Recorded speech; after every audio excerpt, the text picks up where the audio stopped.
ভাঙে, এদিক দিয়ে এটা ভাঙে।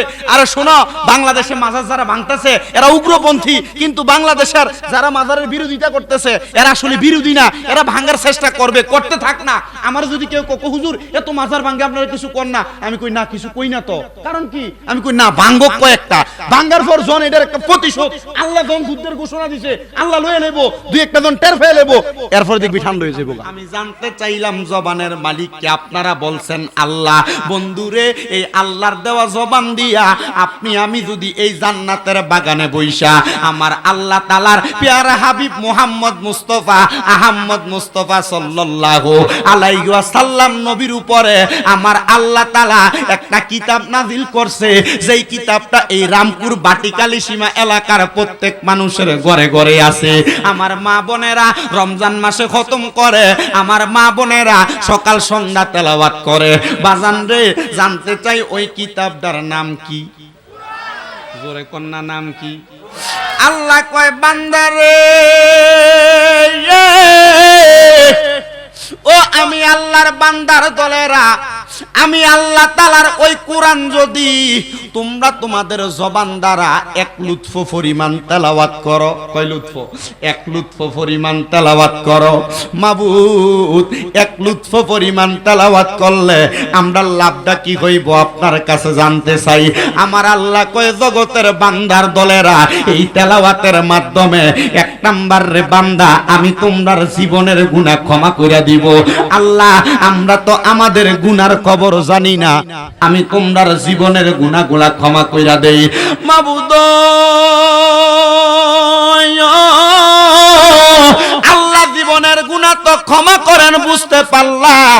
আল্লাহ এই গুনাহগুলা ক্ষমা করার কারণে আমরা বান্দার লাভটা কি হইব? আমার আল্লাহ তাআলার পেয়ারা হাবিব আকে নামদার তাজেদারে মদিনা হুজুর পুরনুর সাল্লাল্লাহু আলাইহি ওয়াসাল্লাম নবী কয় উম্মতের দলেরা, যখন তুমি দুনিয়ার জমিন থেকে গুনাহগুলা মাফ করাইয়া অন্ধকার কবরের মধ্যে যাইবা, ওই কবরের মধ্যে তোমার এই ঘাটটা হবে উটের ঘাড়ের মতো লম্বা।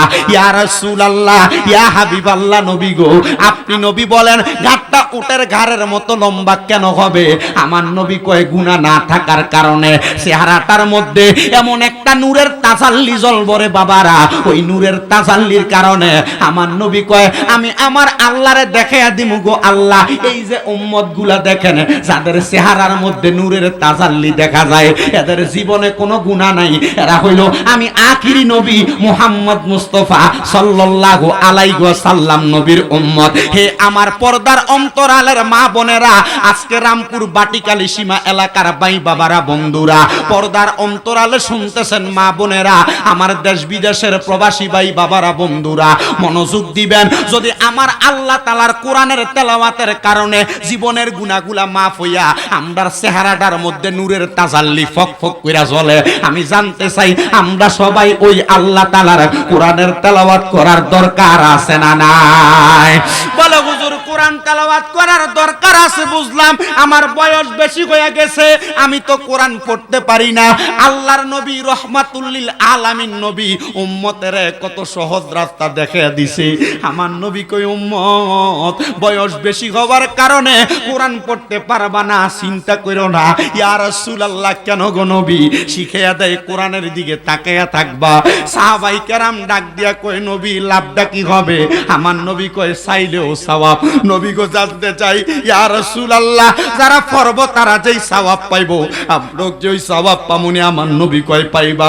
অন্ধ এক সাহাবী যুদ্ধের মধ্যে তীর শোকের মধ্যে লাগা অন্ধ হইয়া গেছে, হাতটা তুইলা কই ইয়া রাসূলুল্লাহ, ইয়া হাবিবাল্লাহ নবী গো, দুইটা চোখ দিয়া তো দেখতেও পারি না, ইয়া রাসূলুল্লাহ আমি কেমনে কোরআন তেলাওয়াত করব? আমরা এখন যেই বইয়ের আকারে কোরআন শরীফ পড়ি, নবীর জামানায় কিন্তু এমন বইয়ের মতো ছিল না। নবীর জামানায় কোরআন শরীফ পাথরে লেখা ছিল, উটের চামড়ার মধ্যে লেখা ছিল, গাছের মধ্যে লেখা ছিল। ইয়া রাসূলুল্লাহ আমি তো চোখ দিয়া দেখতেও পারবো না, আমি কি করব? আমার নবী কই উম্মত দেখতে পারবা না, অসুবিধা নাই, চিন্তা করবা না, এই কোরআনটারে মুহাব্বত করবা, লাভ হবে।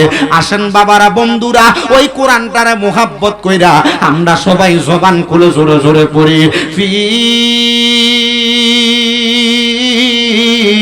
শান হাবিবিহি ওয়া মাহবুবিহি ওয়া মা'শুকিহি মুখবিরাও ওয়া আমিরা ইন্নাল্লাহা ওয়া মালাইকাতাহু ইউসাল্লুনা আলান নাবিয়্যি ইয়া আইয়ুহাল্লাযীনা আমানু সাল্লু আলাইহি ওয়া সাল্লিমু তাসলিমা আল্লাহুম্মা সাল্লি মুহাব্বতে পড়েন মাওলানা মুহাম্মদ ওয়া আলা আলি সাইয়্যিদিনা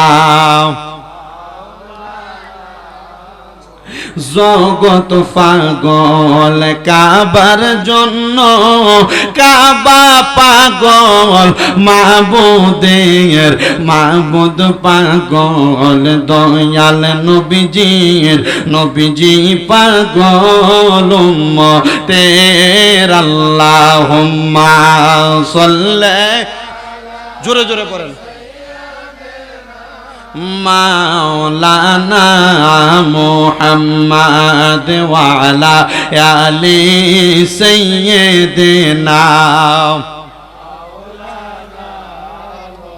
तशरीफ लेन दयाल नबी मा आमेनार रेहे में तशरीफ लेन दयाल नबी बाबा अब्दुल्लाह गोरेते सजदाय पड़े कांदेन नबीजी उम्मती उम्मत बोले अल्लाहुम्मा सल्ले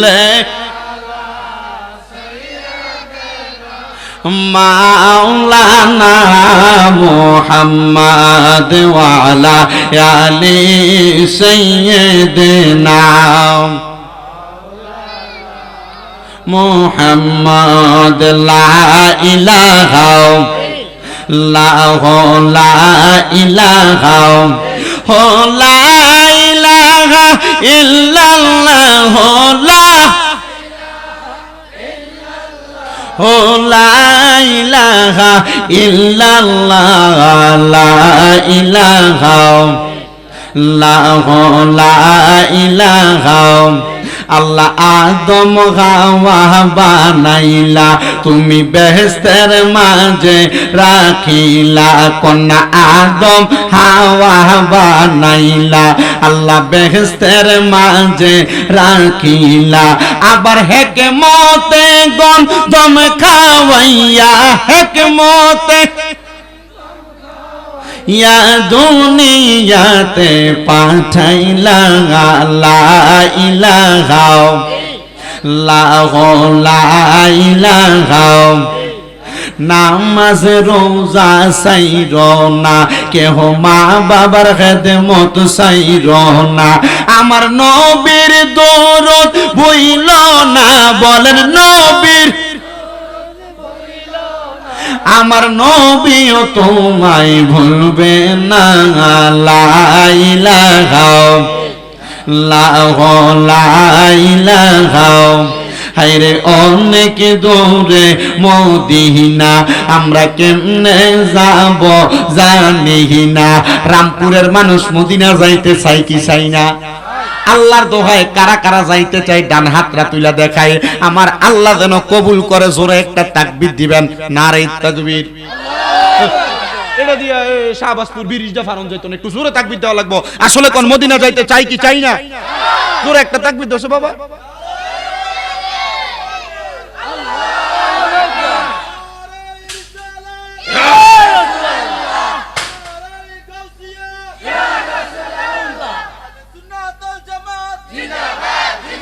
জোরে বলেন মারহাবা তাহলে মদিনা যাইতে চাই কি চাই না ভাঙে, এদিক দিয়ে এটা ভাঙে। আরে শোনো, বাংলাদেশে মাজার যারা ভাঙতেছে এরা উগ্রপন্থী, কিন্তু বাংলাদেশের যারা মাজারের বিরোধিতা করতেছে এরা আসলে বিরোধী না, এরা ভাঙার চেষ্টা করবে, করতে থাক না। আমার যদি কেউ কোকো হুজুর এত মাজার ভাঙে আপনারা কিছু কর না, আমি কই না কিছু কই না তো, কারণ কি আমি কই না ভাঙ্গক কয়েকটা, ভাঙ্গার পর জন এটার একটা প্রতিশোধ আল্লাহ জন যুদ্ধের ঘোষণা দিছে, আল্লাহ লয়ে নেব, দুই একটা জন টের পেয়ে নেব, এরপর দেখবি ঠান্ডা হয়ে যাবো গা। কথা কই না কি রে? ঠিক আছে না? ভারতের এক বাচ্চা, আমি ওয়া শুরু করার আগে একটু ছোট্ট কথা বলে দেই। ভারতের এক বাচ্চা শপথ করছে এই মাজারের ভিতরে যারা আছে এই মাজার এগুলা আসলে ভালো জায়গা না, এটার ভাঙার দরকার।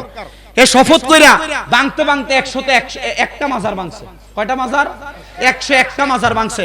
এক কইছে আমি এই পর্যন্ত যত মাজারের সামনে যামু যাই আমি সালাম দিমু, আসসালামু আলাইকুম ইয়া ওলি আল্লাহ বইলা, যদি জবাব দেয় এই মাজার আমি ভাঙতাম না। তো 101টা মাজার ভাঙ্গা 2 নাম্বার মাজারটা ভাঙবো। ওই মাজারের নাম, ওই মাজারের যিনি আছে ওনার নাম হলো হযরত খাজা মুঈনুদ্দিন চিশতি সানজিরি আজমিরি রাদিয়াল্লাহু তাআলা আনহু। জোরে কোন সুবহানাল্লাহ। উনি ওই মাজারের সামনে এসে সালাম দিছে, আসসালামু আলাইকুম ইয়া ওলি আল্লাহ, জবাব নাই।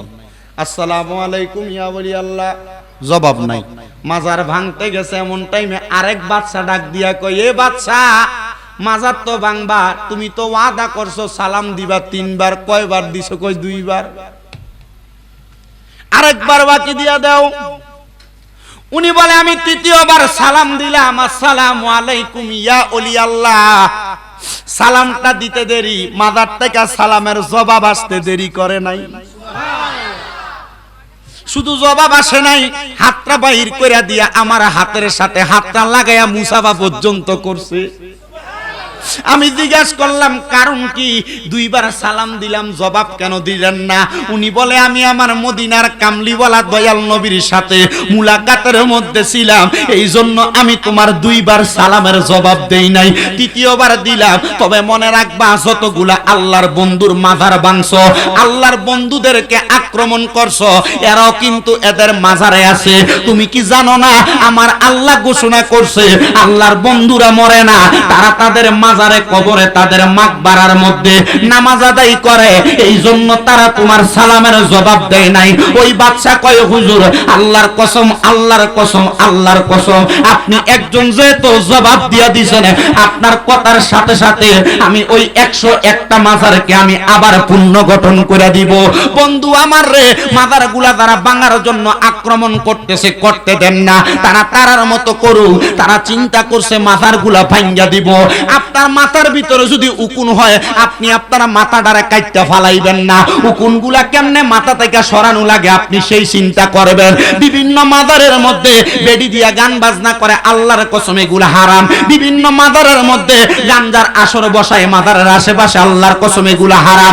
আহলে সুন্নাত ওয়াল জামাত এগুলারে সাপোর্ট করে না। এগুলার কারণে যারা মাজার ভাঙতে যায় আল্লাহর কসম এদের জন্মের মধ্যে ডিস্টার্ব আছে।